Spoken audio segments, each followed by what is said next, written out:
একত্রিত হয়ে এই মজলিসে বসে কিছু কথা শুনবার বারবার এবং বুঝবার তৌফিক দিয়েছেন সেই মহান আল্লাহ তাআলার দরবারে শুকরিয়া আদায় করি। শুকর করুন আলহামদুলিল্লাহ।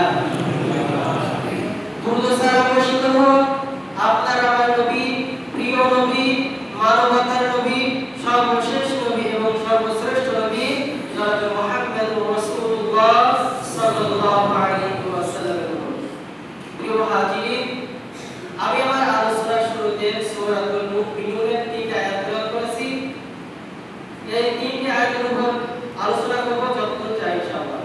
আল্লাহ তাআলা যেন আমাকে তৌফিক দেন। ওয়া তৌফিক ইল্লা বিল্লাহি তাওয়াক্কালতু ওয়া ইলাইহি উনীব। আল্লাহ তাআলা সূরাতুল মুমিনুনের প্রথম আয়াতে বলেন যে ক্বাদ আফলাহাল মুমিনুন, নিশ্চয় সফল হয়েছে মুমিনগণ। সফল হলো তারা যারা মুমিন। তো আমরা সকলেই নিজেদেরকে মুমিন বলে দাবি করি, কিন্তু ঈমান যে কি জিনিস এটা আমরা উপলব্ধি করি না। ঈমান যে কি জিনিস এটা আমরা ভাবি না, বুঝি না যে ঈমান কি জিনিস। এজন্য আমাদের প্রথমত ঈমান শব্দটি জানতে হবে। ঈমান শব্দের অর্থ হচ্ছে দৃঢ় বিশ্বাস, পারিভাষিক অর্থে আত-তাসদীকুল বিল অন্তর্বিশ্বাস, ওয়াল ইকরার বিল লিসান মৌখিক স্বীকৃতি, ওয়াল আমালু বিল আরকান কাজে বাস্তবায়ন। অন্তর্বিশ্বাস থেকে মৌখিক স্বীকৃতি দিয়ে কাজে বাস্তবায়ন করাকে ঈমান বলে। তো যারা বলে যে আমরা নামাজ পড়ি না কিন্তু আমাদের ঈমান ঠিক আছে, তাহলে কি বলতে হয়? অন্তরে বিশ্বাস রেখেছে, মৌখিক বলেছে যে আমি মুসলমান কিন্তু নামাজ পড়ে না, কাজে বাস্তবায়ন করে, তাহলে সে কিভাবে মুসলমান হবে? তাহলে আমরা জানলাম যে 3টি সমন্বয়ে ঈমান হয়। এই 3টির একটাও বাদ দেওয়া যাবে না, 3টি বাস্তবায়ন করতে হবে। তার মানে ঈমান এমন একটি জিনিস যেটা সৎ কাজে আনুগত্যে বেড়ে যায় এবং অসৎ কাজে কমে যায়। আপনি যদি কোনো ভালো কাজ করেন, কোরআনের মজলিসে বসেন, কোরআন পড়েন, কোরআন শেখেন, তাহলে দেখবেন আপনার ঈমান বেড়ে যাচ্ছে। আর আপনি যখন গান বাজনা কনসার্টের দিকে যাবেন তখন দেখবেন আপনার ঈমান কমে যাচ্ছে। তখন দেখবেন ঈমান থাকবে না, কিছু মনে আসবে না, জাহান্নাম কি জান্নাত কি কিছু মনে থাকবে না, কারণ আপনার ঈমান ধ্বংস হয়ে গেছে। তো ঈমান এমন একটি জিনিস, ঈমান হলো একটি সংখ্যা। আর আপনি যে আমলগুলো করবেন সে আমলগুলো হচ্ছে শূন্য। সংখ্যা ছাড়া শূন্য যেমন কোনো দাম থাকে না, ঠিক তেমনি ঈমান ছাড়া কোনো আমলের দাম থাকে না। আপনার শূন্য যদি সংখ্যাই না থাকে, 100 যদি এক না থাকে, পুরো সংখ্যা নেই, 100 কোনো দাম থাকবে না। আর আমল করার ক্ষেত্রেও শুরু যদি ঈমান না থাকে, আপনি আমল যত করেন না কেন এই আমলের কোনো দাম থাকে না।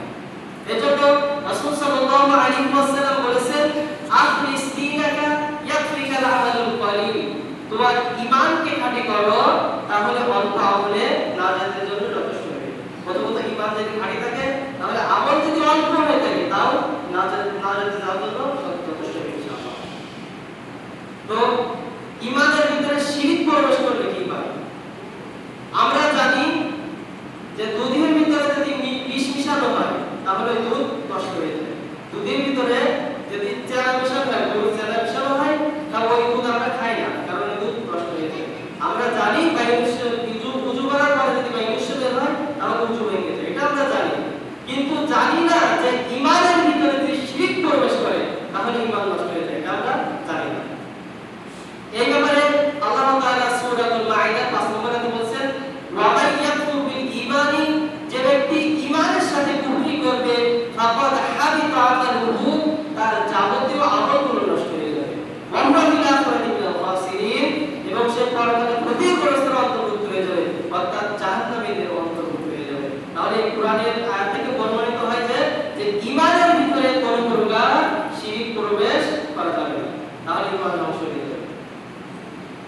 আর ঈমানের ভিতরে যদি শিরক প্রবেশ না করে তাহলে কি হয়? এই সম্পর্কে আল্লাহ সুবহানাহু ওয়া তাআলা সূরাতুল আনআমের 10 নম্বর আয়াতে